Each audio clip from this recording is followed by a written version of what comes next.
Welcome to Think Grow, where we cover trending news of World Day 5.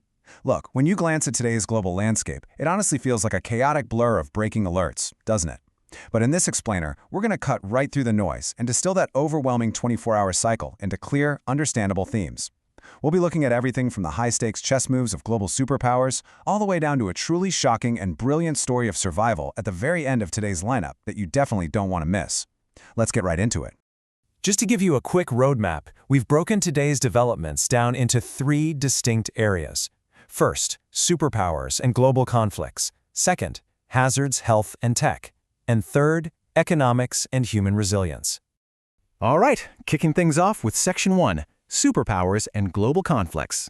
So, we start over in China. Donald Trump has touched down in Beijing for his first face-to-face with Xi Jinping since 2017. And wow, a lot has changed in nearly a decade, right? Analysts are pointing out that Beijing is now this incredibly assertive, powerful competitor. But what's really fascinating here is the absolute massive weight of their two-day agenda. They're sitting down to tackle some of the biggest interconnected global flashpoints we have. The ongoing war in Iran, those complex trade tariffs messing with global supply chains, the wild west of artificial intelligence, and of course, the highly sensitive issue of Taiwan. How these two navigate just these four issues, that's going to set the geopolitical tone for years to come. But while world leaders are negotiating the future in closed-door meetings, the reality on the ground right now is incredibly grim. 9. That's the number of people killed in Ukraine today by Russian drone attacks. This tragedy happened literally right after a short-lived ceasefire expired, and it prompted President Zelensky to issue an urgent warning to the country that more waves of these drone attacks are likely on the way. The human toll is also climbing rapidly over in the Middle East. Over in Lebanon, 12 people, including 2 children, tragically, were reported dead after Israeli strikes targeted vehicles south of Beirut. The regional health ministry says these casualties actually happened across 7 separate targeted car strikes. It's just a really sobering reminder of the immediate, devastating impact these conflicts are having on civilians every single day. And rounding out this section with some absolute chaos, the Philippine Senate was literally forced into a strict lockdown today. Why? Because gunshots were actually fired right inside the building. Heavily armed police commandos stormed the premises looking for a specific senator who was taking refuge in there. A senator who, by the way, is wanted by the International Criminal Court. It really shows you how fast global legal mandates can spark intense, real-world unrest right at home. Okay, moving on to Section 2. Hazards, health, and tech. Stepping away from geopolitics for a second, there is a massive and highly unusual public health situation unfolding in Europe right now. Imagine going on vacation, and suddenly you're part of this. More than 1,000 passengers are currently stuck on a cruise ship that's unexpectedly docked and under quarantine in Bordeaux, France. The reason for this huge delay for over 1,000 people? 49 passengers on board suddenly fell incredibly ill. The ship had just set sail from Belfast on Friday when a severe gastrointestinal illness broke out.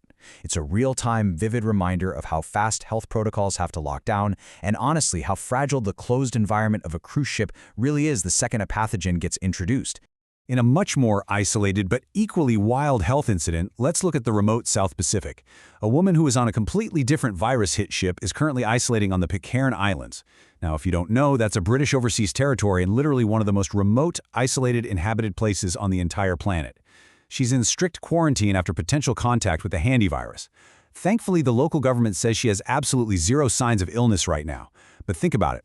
The fact that these intense isolation protocols are happening on an island with only about 50 people on it, it highlights the incredible lengths authorities are going to keep modern pathogens away from isolated populations. We're also seeing some incredibly unpredictable environmental hazards today. Over in Indonesia, a sudden volcanic eruption at Mount Dakono tragically killed 3 hikers. The local guide who was with them described the event as just terrifying and incredibly swift. Meanwhile, all the way up at the highest point on Earth, climbers who are painstakingly setting up the path to the Mount Everest summit are sounding the alarm. There are nearly 1,000 climbers getting ready to attempt the peak soon. But right now, a giant, highly unstable chunk of ice is completely blocking the main route, raising massive safety concerns for everyone currently acclimatizing up there. Switching gears to tech hazards. If you follow autonomous driving, this is a major update. Thousands of Waymo robotaxis are under a voluntary recall right now. This is all stemming from a really startling incident back in April in San Antonio, Texas. An entirely empty, self-driving Waymo car just blindly drove straight into a flooded road and got swept right away into a creek. It's a perfect, almost literal example of the blind spots and growing pains we're facing as we try to integrate advanced AI into our chaotic physical world. And in a very serious legal update from Capitol Hill, a survivor named Rosa gave some incredibly powerful testimony to lawmakers today. She testified that the late Jeffrey Epstein abused her while he was supposed to be strictly monitored under house arrest. This raises some huge, glaring questions for lawmakers about the actual effectiveness of these monitoring systems that are supposed to oversee people on house arrest and, more importantly, protect vulnerable people. Let's bring it home with Section 3, Economics and Human Resilience. Okay, if you've been to the grocery store lately and felt like you were going crazy because your favorite snacks look smaller, you aren't imagining it. And actually, a German court just backed you up. A court in Bremen officially found the maker of the classic Milka Alpine Milk chocolate bar guilty of shrinkflation. You know the drill. It's when a company quietly shrinks the size of a product but keeps the price tag exactly the same.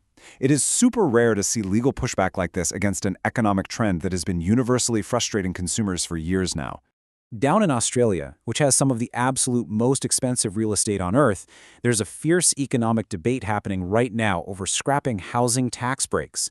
The government is pushing for this, hoping the reforms will finally give young people a chance to enter a market they've been totally locked out of. But critics are pushing back hard. They argue that removing these tax breaks will just stifle the housing supply and drive prices up even further. It's a massive, high-stakes balancing act that could dictate an entire generation's ability to build wealth. Looking at India, the world's largest democracy, we are witnessing a really fascinating shift in what voters actually care about economically. Historically, traditional welfare politics and direct aid were a pretty solid way to win major elections there. But today, analysts are noting that while welfare obviously still matters, voters are demanding systemic change. They want job creation, they want sustained economic growth, and above all, they want personal dignity. It really points to an electorate that's maturing fast and looking for long-term empowerment, not just a quick fix.